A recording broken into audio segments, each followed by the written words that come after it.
దేవుని నామాన్ని మహింపరుస్తూ మరి దేవుడిచ్చిన బహుమానాన్ని బట్టి దేవుని ఎంతగానో స్తుతిస్తున్నాను. నేను మరలా ఎందుకు చెప్తున్నానంటే, ఆ హాస్పిటల్ బెడ్ మీద ఉన్నప్పుడు నేను దేవునితో చెప్పాను, ప్రభువా నా బిడ్డ మరలా నా చేతిలోకి వస్తే సజీవంగా నువ్వు తీసుకొని వస్తే నేను పట్టుకొని సాక్ష్యం చెప్తానని చెప్పి, అందుకే మరొకసారి మరి దేవుడు చేసిన మేలును నేను జ్ఞాపకం చేసుకుంటా ఉన్నాను. మరి ప్రెగ్నెన్సీలో ఎన్నో కాంప్లికేషన్స్ ఉంటూ ఉన్నా సరే దేవుడు ప్రతిదాన్ని దాటించి మరి ఆల్మోస్ట్ నైన్త్ మంత్ ఎంటర్ అవ్వగానే మరి 36th వీక్ కంప్లీట్ అవ్వగానే మరి ఒకరోజు బయటకు వెళ్ళినప్పుడు నాకు సడన్గా కాంట్రాక్షన్ స్టార్ట్ అయ్యి పెయిన్ స్టార్ట్ అయినప్పుడు పరుగున మరి మా హాస్పిటల్కి మేము వెళ్ళామండి. Keerthana hospital is like our healing home. మరి ఏ సమయంలోనైనా సరే ఎంతో విత్ ఓపెన్ ఆర్మ్స్ మమ్మను ఏ సమయంలో అయినా సరే రిసీవ్ చేసుకుంటూ ఎంతగానో ప్రేమతో, ఇట్స్ ఆల్మోస్ట్ లైక్ హోమ్, ప్రేమతో మమ్మల్ని ట్రీట్ చేస్తూ ఉంటారు doctor Jayakumar uncle, doctor Kavitha aunty.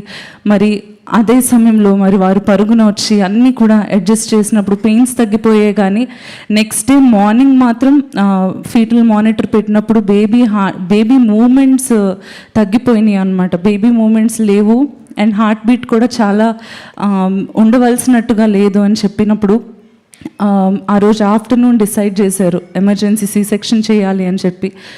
I was not prepared. I was prepared for a baby. ఒక బేబీ వస్తాడు, కొన్ని రోజుల్లో ఒక బేబీ పుడతారు మాకు, ఆ బేబీని పెంచాలి అనే మైండ్లో ఉన్నాం. కానీ ఇంకో 1 month ఉంది, ఇంకో ఆల్మోస్ట్ 22 days ఉంది. సో అప్పుడే కాదు అనే మైండ్లో ఉన్న నేను సడన్గా ఈరోజు సి సెక్షన్ అనగానే అంకిత్ వాజ్ నాట్ దేర్. నేను చాలా కంగారు పడుతూ ఉన్నాను. మమ్మీతో డాక్టర్స్ మాట్లాడుతూ ఉన్నారు, మమ్మీ నాకేం చెప్పట్లేదు, చాలా సడన్గా డల్ అయిపోయింది. నాకు అర్థమైపోయింది సంథింగ్ ఇస్ రాంగ్, ఏదో జరుగుతుంది, వీళ్ళు నాకు చెప్పట్లేదు అని చెప్పి నేను అడుగుతున్నాను, మమ్మీ నాకేమైనా బాగలేదా, లేకపోతే బేబీకి ఏమైనా హామ్ ఉందా అంటే అసలు చెప్పట్లేదు.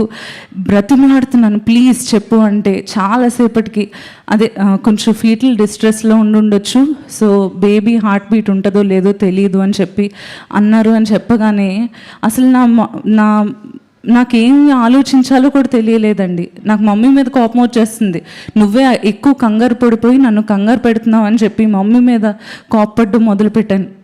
కానీ ఆ సమయంలో మరి దేవుని యొక్క కృప చేత మరి సేఫ్గా నాకు డాక్టర్ గారు డెలివరీ చేసి బేబీని మరి నాకు చూపించి, ఇలా చూడగానే ఎవరికైనా ఆశ ఉంటుంది కదండి. నేను అంకిత్తో చెప్పాను, నాకు నా ఫేస్ పక్కన బేబీని పెడతారు కదా, మా ఇద్దరికి ఫోటో ఇవన్నీ కూడా నేను చెప్తా ఉన్నాను. కానీ అటువంటి పరిస్థితి రాలేదు, ఎందుకంటే బేబీ ఇంకా చాలా ప్రీమెచ్యూర్గా ఉండడంతో అండ్ ఇంకా ఎటువంటి ఇష్యూస్ ఉన్నాయని చెప్పి మరి భయపడుతూ ఉన్నాం. అయితే పుట్టే బేబీకి హార్ట్ బీట్ ఉంటుందో లేదో అనే భయంతో నేను ఎమర్జెన్సీ ఆ యొక్క రూమ్లోకి, ఆపరేషన్ రూమ్లోకి వెళ్ళిన తర్వాత the greatest moment for me when I praised God was, ఇలా కట్ చేసి బేబీని ఇలా పూర్తిగా బయటకు తీయగానే వీడు బేరమని ఏడవడం మొదలుపెట్టాడండి. That was the best moment. అంటే ఊపిరి చక్కగా అంటే రీక్రియేట్ చేస్తున్నాడు ఇప్పుడు చక్కగా. అయితే లంగ్స్ ఫామ్ అయినాయి, మంచిగానే ఉన్నాడు, హీఈస్ అలైవ్ అని నాకు అర్థమైంది. దేవుని ఎంతగానో స్తుతించాను. I keep it short, I'm very sorry అండి. బట్ ఇదంతా జరిగి నెక్స్ట్ డే కూడా వాడు నెక్స్ట్ డే అట్లీస్ట్ నా దగ్గరకు వస్తాడేమో అని చెప్పి నా side of the test money నేను ఇప్పుడు చెప్తున్నానండి. As a mother, as a post partum women, మరి ఆ నైట్ అంతా కూడా నేను లేచి డాక్టర్ వచ్చి చెప్పారు, ఆంటీ అరే నీకు ఇచ్చిన మెడిసిన్కి అసలు అందరూ నిద్రపోతారు, నువ్వు పడుకోవట్లేదేంట్రా అని. నా సిచ్యువేషన్ ఏంటంటే ఇలా కళ్ళు మూసుకోగానే బేబీని ఎవరో తీసుకెళ్ళిపోతున్నారు, ఇటువంటి హాలూసినేషన్స్, ఇటువంటి పీడకలు లాంటివి వచ్చి మెలకు ఉండిపోయింది.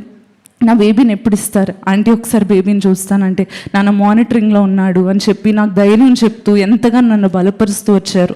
అయితే ఆ నెక్స్ట్ డే, అప్పటి వరకు బేబీ అంతా బాగానే ఉన్నాడు అనుకున్న సిచ్యువేషన్ తర్వాత ఆ వెరీ నెక్స్ట్ డే మరి సడన్గా మమ్మీ నా దగ్గరకు వచ్చి, అదే నాన్న ఇలా బేబీని వేరే హాస్పిటల్కి తీసుకువెళ్ళాలి, రెయిన్బో హాస్పిటల్కి తీసుకువెళ్ళాలంట, ఎందుకంటే హార్ట్ ఎందుకో కొంచెం రిథమ్ తేడాగా, సౌండింగ్ తేడాగా ఉందంట, సో హార్ట్ని చెక్ చేయడానికి ఫీటల్ ఎక్కువ చేయాలి అని చెప్పగానే ఐ వాజ్ బ్రోకెన్ అండి. ప్రభా చాలా చాలా భయంకరమైన కాంప్లికేషన్స్లో అసలు బేబీ అనేవాడు ఉండడు అనుకుంటే చేతి వరకు తీసుకొచ్చి మళ్ళీ తీసేసుకుంటున్నావా అని చెప్పి ఎంతగానో వేదన చెందుతూ I was over thinking already.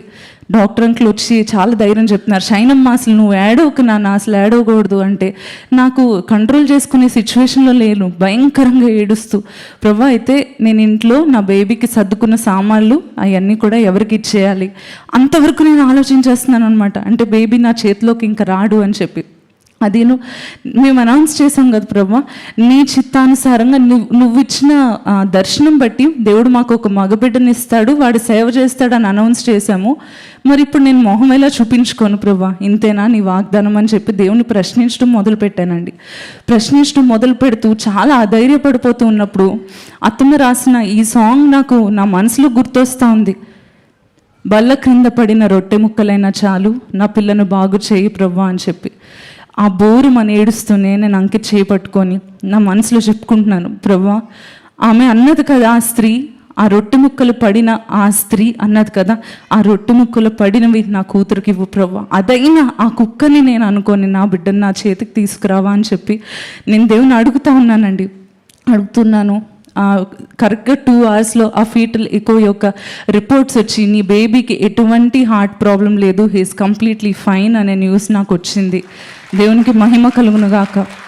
అదేవిధంగా రెస్పిరేటరీ ఇష్యూస్, లంగ్స్లో ఏవో ఇష్యూస్ ఉండొచ్చు, ఇటువంటివన్నీ వచ్చాయి. కానీ అక్కడ కూడా డాక్టర్ సౌజన్య గారు రెయిన్బో హాస్పిటల్లో చాలా స్పెషల్గా బేబీని కేర్ తీసుకుంటూ ఎంతో చక్కగా తిరిగి మా చేతికి బేబీని అందించారు.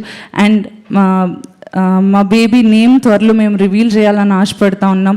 ఈ బేబీని దేవుడు మాకు ఇచ్చిన he is God's gracious gift, దేవుడు మాకు ఇచ్చిన దయతో ఇచ్చిన బహుమానం అనే పేరు వాడికి పెడదామని మేము అనుకుంటా ఉన్నాము. మరి అటువంటి బహుమానాన్ని దేవుడు మాకు ఇచ్చాడు.